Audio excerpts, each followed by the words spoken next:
আসসালামু আলাইকুম, this is Mizanur Rahman and welcome to my channel. আজকে আমি আমার জীবনের ফার্স্ট ভয়েস ভিডিও বানিয়েছি অ্যান্ড এটাই আমি আপনাদের সাথে শেয়ার করব। জানি না কেমন হয়েছে, তবে আমি আমার সবটুকু দিয়ে ট্রাই করেছি। ভিডিও এর মেইন টপিক আপনার থাম্বনেইলেই দেখেছেন, তবুও আমি আবারও বলছি। আজকে আমি কথা বলবো মধ্যবিত্তের 18 থেকে 40 নিয়ে। কথাগুলো আমার নিজের লেখা, তাই কোনো ভুল হলে ক্ষমা করবেন। তো চলুন ভিডিওটি শুরু করা যাক। ভিডিওটি ভালো লাগলে লাইক করো অথবা ভালো না লাগলে ডিসলাইক করো। তোমার মতামত কমেন্টে জানাও এবং চাইলে ভিডিওটি শেয়ার করতে পারো। আর চ্যানেলে নতুন হয়ে থাকলে চ্যানেলটি অবশ্যই সাবস্ক্রাইব করবে পরবর্তী ভিডিও পাওয়ার জন্য।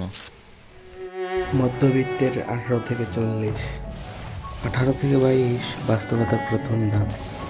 এটা সেই সময় যখন চোখে থাকে আগুন আর বুকে থাকে একটা প্রশ্ন, আমি কি পারবো? স্বপ্ন থাকে, চাকরি করব, স্বাধীন হব, ভালোবাসা পাবো, জীবনে প্রেম আসবে, আরও কত কি। কিন্তু এসবকে পিছনে রেখে বাস্তবতাকে মেনে নিতে হয়। কেউ শেখায় না এই পথটা কেমন। নিজেকেই করতে হয় ভবিষ্যতের চিন্তা, ঠিক করে নিতে হয় নিজের অবস্থান। পরিবার আর সমাজের দেওয়া চাপের কথা তো বাদই দিলাম, কারণ মধ্যবিত্তের জন্য এটা স্বাভাবিক। এই সকল চাপ মিলে একটা ছেলেকে চুপ করতে বাধ্য করে। নিজের শখ, আবেগ সব কিছুর মায়া ত্যাগ করে নেমে যেতে হয় জীবনের নীরব যুদ্ধে। 23 থেকে 27 সেটেল হওয়ার চাপ শুরু। এই বয়সটা হলো দম বন্ধ হওয়ার সময়। চাকরি নেই অথচ বিয়ে করার স্বপ্ন, টাকা নেই তাই বিয়ে করতেও পারে না। পরিবার জিজ্ঞেস করে, কি করছিস, কতদিন বাপের ঘাড়ে বসে খাবি। এভাবেই একটা সময় আসে যখন পাশে দাঁড়ানোর কেউ থাকে না, কারণ আমরা মধ্যবিত্ত। বন্ধুরা সামনে এগিয়ে যায়, না চাইতেও নিজের সাথে তুলনা করতে করতে মনটা হেরে যায়। চারপাশ থেকে আসে প্রশ্ন, কিরে চাকরি হলো, কত বেতন, আর বিয়ে করবি কবে? তখনই ভেতর থেকে একটা গলা চিৎকার করে বলে, আমার তো স্বপ্ন ছিল, কই গেল সেগুলো? ভালোবাসার মানুষও ধীরে ধীরে বাস্তবতার ছায়ায় ঝাপসা হয়ে যায়। ভালোবাসা তখনই টিকে যখন হাতে থাকে নিশ্চয়তা, থাকে টাকা। 28 থেকে 33 দায়িত্ব কাঁধে নিয়ে নিজেকে হারিয়ে ফেলার সময়। এই বয়সে আয়না দেখলেও নিজের চোখ চেনা যায় না। আচ্ছা, এটাই কি চেয়েছিলাম?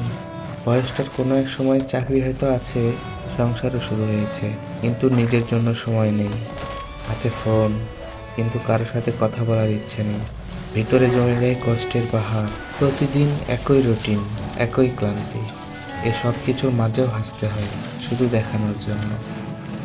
হাসি মুখে চলে যায় দিন, কিন্তু ভেতরে কষ্ট জমে আছে। মুখে বলতে পারি না, কারণ ভালো নেই এই মন। 34 থেকে 40 বাস্তবতা মেনে নেওয়ার সময়। এই বয়সে মানুষ স্বপ্ন দেখা ছেড়ে দেয়। এই বয়সে মানুষ আর কাঁদে না, চুপ করে ভেঙে পড়ে। সব কিছু একটা ঠিক আছের ভিতর ঢুকে যায়। ক্লান্তি আছে, কিন্তু চোখে ঘুম নেই। এখন আর কোনো আবেগ, ইচ্ছা কিছুই কাজ করে না। শুধু চায় মায়া করে কেউ ভালোবাসুক। এই বয়সে মানুষ বোঝে সব সম্পর্ক চিরকাল থাকে না, সব স্বপ্ন পূরণ হয় না, আর কিছু কষ্ট থাকে যা কাউকে বলা যায় না। এত কিছুর পর নিজেকে হারিয়ে যারা চলতে শিখে, তারাই আসলে জীবিত থাকে। আর এই সবের মাঝখানে যারা প্রবাসে আছে, তাদের কষ্ট আরও গভীর। রুমে একা বসে থাকা, ভিডিও কলে মার হাসি, কিন্তু ফোন কেটে গেলে চারপাশে নিস্তব্ধতা। দিনের পর দিন, বছরের পর বছর কাটে শুধুমাত্র পরিবারের মুখ মনে রেখে। এই 18 থেকে 40-এর ভিতরে মানুষ জীবনের আসল রূপ দেখে। কেউ জিতে যায়, কেউ টিকে থাকে, আর কেউ কাঁদে চুপচাপ, একা। সব কিছু হারিয়েও যে চুপচাপ বাঁচে, তাকেই বলে বিয়ে। ভিডিওটি ভালো লেগে থাকলে